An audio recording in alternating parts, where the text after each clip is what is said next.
Hello aspirants, welcome to text book super coaching. और आज के सेशन में हम लोग बात करेंगे द एग्जाम हॉल हैक्स। इसका मतलब यही है कि एग्जाम हॉल में क्या क्या चीजें आपको ध्यान रखने हैं, क्या क्या प्रॉपर स्ट्रैटेजी है ताकि आप एक ऐसा एग्जाम दे पाओ जिससे आपका जेआरएफ क्रैक हो जाए एक अच्छे रैंक के साथ। तो सबसे पहले बच्चे ये सोचते हैं कि एग्जाम हॉल में जाके ही वो लोग एप्टीट्यूड पार्ट से शुरू करेंगे। तो हालांकि खैर मैं तो ये हमेशा कहता हूं कि जो बच्चे एग्जाम देने बैठ रहा है तो उसका खुद का एक अलग स्ट्रैटेजी होनी चाहिए। जो स्ट्रैटेजी वो कैसे डिसाइड करेगा, जितना ज्यादा मॉक टेस्ट देगा उतना ज्यादा उसको स्ट्रैटेजी समझ में आएगा कि पार्ट ए उसे पहले शुरू करना चाहिए या पार्ट बी उसे पहले शुरू करना चाहिए या पार्ट सी उसे पहले शुरू करना चाहिए।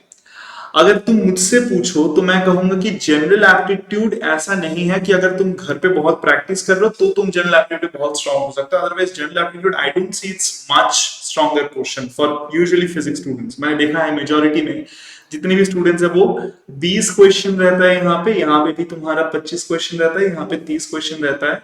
यहाँ पे 20 में से 15 करना पड़ता है, हर एक क्वेश्चन का मार्क्स 2 होता है। यहाँ से 20 करना पड़ता है, हर एक क्वेश्चन का मार्क्स 3.5 है। यहाँ से भी 20 करना पड़ता है, हर एक क्वेश्चन का मार्क्स 5 है। तो देखा जाए तो यहाँ पे 100 मार्क्स है, यहाँ पे आप लोगों का 70 मार्क्स है और यहाँ पे आप लोगों का टोटल 30 मार्क्स है। तो टोटल एग्जाम का मार्क्स है 200। तो मोस्टली ऐसा होता है कि मैंने बहुत सारे बच्चों को ऐसा देखा कि सर हम लोगों ने पार्ट ए से शुरू किया था पेपर, और पार्ट ए से शुरू करने के बाद जैसे ही सॉल्व करता गया तो वैसे ही पार्ट ए में कुछ ज्यादा टाइम लग गया। तो उसके बाद जब पार्ट बी में पहुंचा तो वहां पे क्वेश्चन सॉल्व करते करते थोड़े और टाइम चले गए, तो पार्ट सी में ज्यादा हमें टाइम नहीं मिला। हालांकि देखा जाए तो पार्ट सी ही तुम्हारा ज्यादा स्कोरिंग जगह है, जहां से ज्यादा नंबर ऑफ क्वेश्चंस तुम प्रेडिक्ट कर सकते हो। और सबसे पार्ट सी में ही ज्यादा वेटेज का मार्क्स है। अगर तुम देखो कि 200 में एग्जाम है तो उसका 50% जो वेटेज है, जो 50% तुम्हारे मार्क्स आ रहा है वो कहां से आ रहा है भाई? पार्ट सी में से आ रहा है।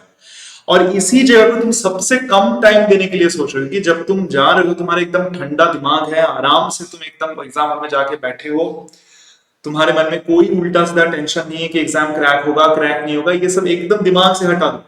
बिल्कुल फालतू की टेंशन दिमाग में मत लो। एग्जाम क्रैक होगा तो भी अच्छा, क्रैक नहीं होगा तो भी अच्छा। उस टाइम पे ऐसा सोचो कि एक लाइफ है, यहाँ पे कुछ अगर तुम्हें होगा तो वो तुम्हें मिलेगा, खोने का कुछ नहीं है, ऐसा सोच सकते हो। So for that one moment just keep all your tension aside, all your stresses anxieties aside. After that जैसे तुम एग्जाम में बैठे हो तुम्हारा दिमाग शांत है, तो सबसे पहले तुम पार्ट ए को करोगे जिसपे तुम्हारा ज्यादा अच्छा ग्रिप नहीं है। तो तुम्हारा डेफिनेटली जो एग्जाम का परफॉर्मेंस है वो ऐसा एक्सपोनेंशियली डिक्रीज होता रहेगा, क्योंकि सारे के सारे एनर्जी पार्ट ए में लगाओगे। फिर जब पार्ट बी में पहुंचोगे तुम टायर्ड हो, और पार्ट सी में जब पहुंचोगे तब तुम बहुत ज्यादा टायर्ड होगे, तुम ठीक से सोच ही नहीं पा रहे हो। और यहाँ पे हर एक क्वेश्चन का मार्क्स भी 5 है और नेगेटिव मार्किंग भी ज्यादा है। तो अगर ये गलत करोगे तो नेगेटिव मार्किंग भी ज्यादा होगा। तो इसी तरीके से बच्चों का जो मार्क्स है गिरते गिरते गिरते गिरते बहुत ही खराब हो जाता है। तो अगर तुम लोग मेरी तरीके से मानोगे तो जो मैं अपना रहा था वो है पार्ट सी को मैं सबसे पहले अटेम्प्ट करता था। पार्ट सी 1 घंटा दे दो इसे, और देखो 1 घंटे में तुम्हारा कितना सॉल्व हो रहा है। जितना सॉल्व हो रहा है आराम से सॉल्व करो। पार्ट सी में से तुम्हें 12 क्वेश्चन तुम ऐसा रखो कि 12 क्वेश्चन जो हो इंटू 5 दैट इज 60 मार्क्स, ये तुम्हारे एकदम के एकदम सही हो। 15 क्वेश्चन अटेम्प्ट करने की कोशिश करो, उनमें से 3 गलत हो तो चलेगा, बट 12 क्वेश्चन तुम्हारा सही होना चाहिए। अगर हो सके तो 12 ही करो जो सारे के सारे सही हो। तो ये जो 12 क्वेश्चन हैं ये अगर तुम पार्ट सी में से कर सकते हो तो तुम्हारा आधा एग्जाम हो गया, मान लो कि क्रैक हो चुका है। अब पार्ट सी में से सर आप क्यों कह रहे हो कि पार्ट सी हमें पहले करना चाहिए? क्योंकि पार्ट सी में से क्वेश्चन प्रेडिक्टेड क्वेश्चन आ जाते हैं। कैसे? जिसकी मैं तुझे अभी एक बता सकता हूं, स्कैटरिंग, जो क्वांटम मैकेनिक्स में आता है। यहां से एक क्वेश्चन होता है, मोस्टली रैंडम वॉक,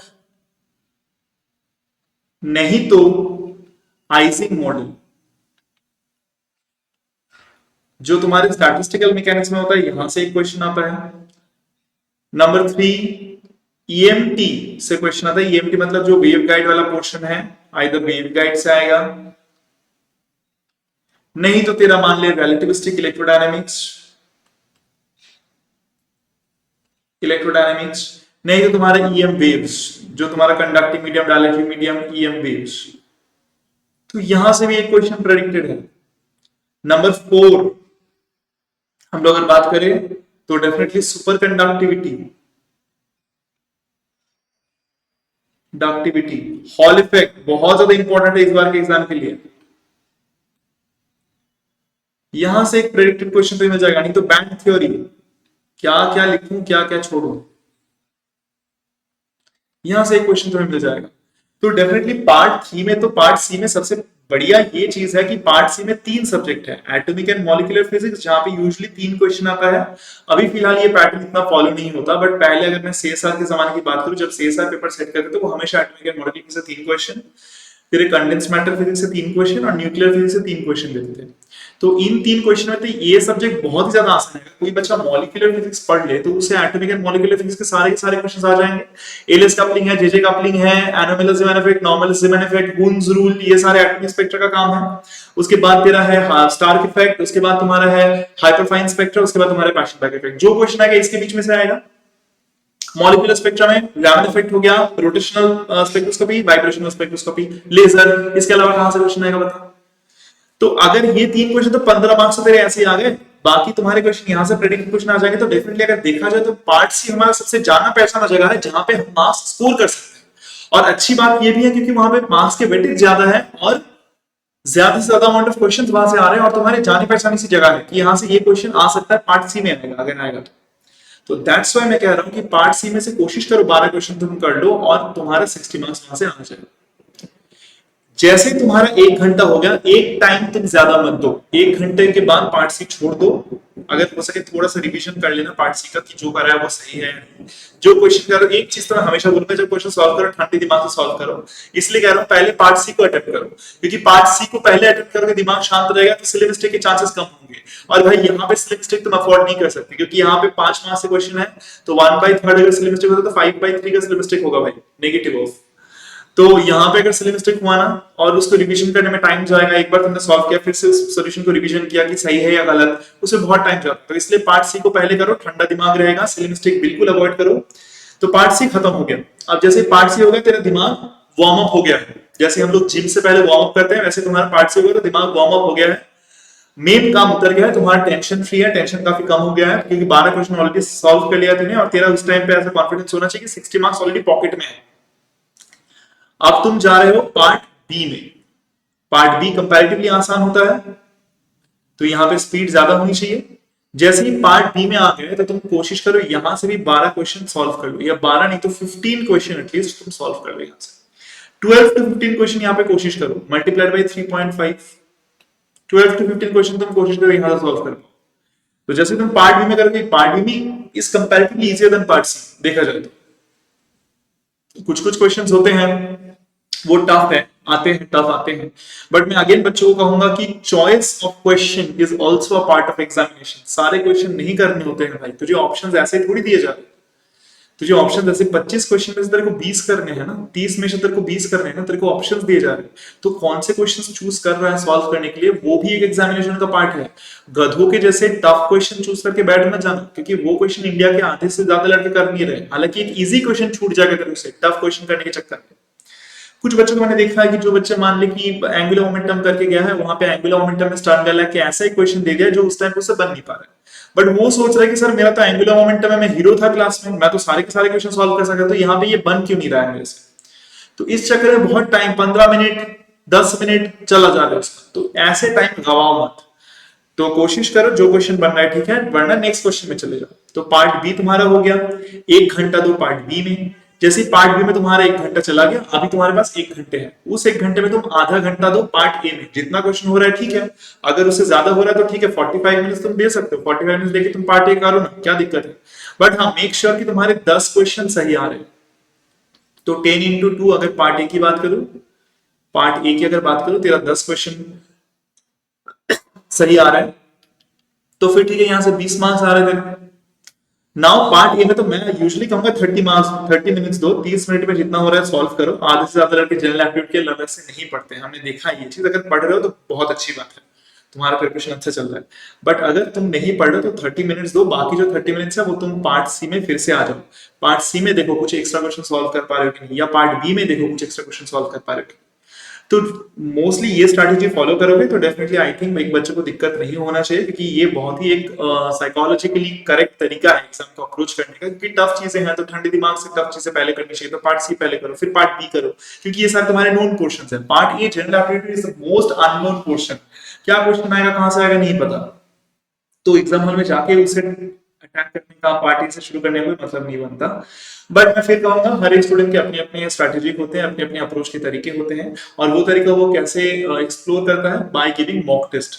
तो अभी भी टाइम है, जितना हो सके मॉक टेस्ट दिया करो, और खुद के जो तौर तरीके हैं उसको, खुद के जो अप्रोच का तरीका है उस चीज को एक्सप्लोर करो। प्लीज मॉक टेस्ट दिया करो, जितना मॉक टेस्ट दोगे उतना सही है। और लास्टली एक चीज है कि बच्चे फॉर्मूला बहुत भूलते हैं एग्जामिनेशन हॉल में। प्लीज फॉर्मूला का एक नोट्स बनाओ और दिन रात उसे रटो।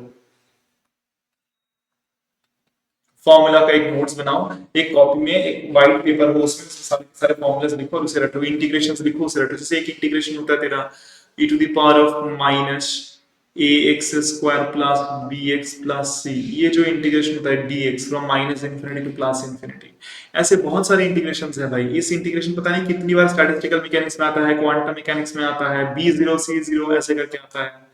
फिर तुम्हारे e to the power of negative of B X to the power of N X to the power of N into D X, ये चीजें minus infinity to plus infinity या जीरो टू इंफिनिटी, कितनी बार आता है ये चीजें। तो इसका आंसर वगैरह जो होगा, ये सब इंटीग्रेशंस को याद रखो। तो क्वांटम मैकेनिक्स से बहुत सारे प्रॉब्लम जल्दी जल्दी होंगे तुम्हारे। क्वांटम मैकेनिक्स से परटर्बेशन बहुत इंपॉर्टेंट है। क्वांटम मैकेनिक्स में तुम्हारा जेडब्ल्यू के बी अप्रोक्सीमेशन, वेरिएशन प्रिंसिपल बहुत सालों से नहीं आया है, इस बार आने के चांसेस बहुत ज्यादा है, तो पढ़ के जाओ। तो जो क्वेश्चन तुम प्रेडिक्ट कर सकते हो वो क्यों नहीं पढ़ के जाओ, वो पढ़ के जाओ। लेजर से बहुत दिनों से क्वेश्चन नहीं आया, तो लेजर से इस बार क्वेश्चन आ सकता है, वो पढ़ के जाओ। तो पिछली बार तुम्हारा वो आ गया था, लाइक तुम्हारे क्या कहते हैं उससे, वो साइंस में कंडेंसेशन आ गया था, तो इस बार ब्लैक बॉडी रेडिएशन बहुत इंपॉर्टेंट है पार्ट बी के लिए, तो ब्लैक बॉडी रेडिएशन पढ़ के जाओ।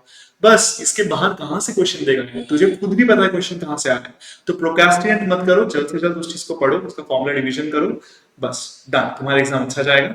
तो फिलहाल तो यही था तुम्हारा स्ट्रैटेजी कि एग्जाम हॉल के हैक्स क्या क्या है, कैसे तुम्हें एग्जाम्स अप्रोच करना है।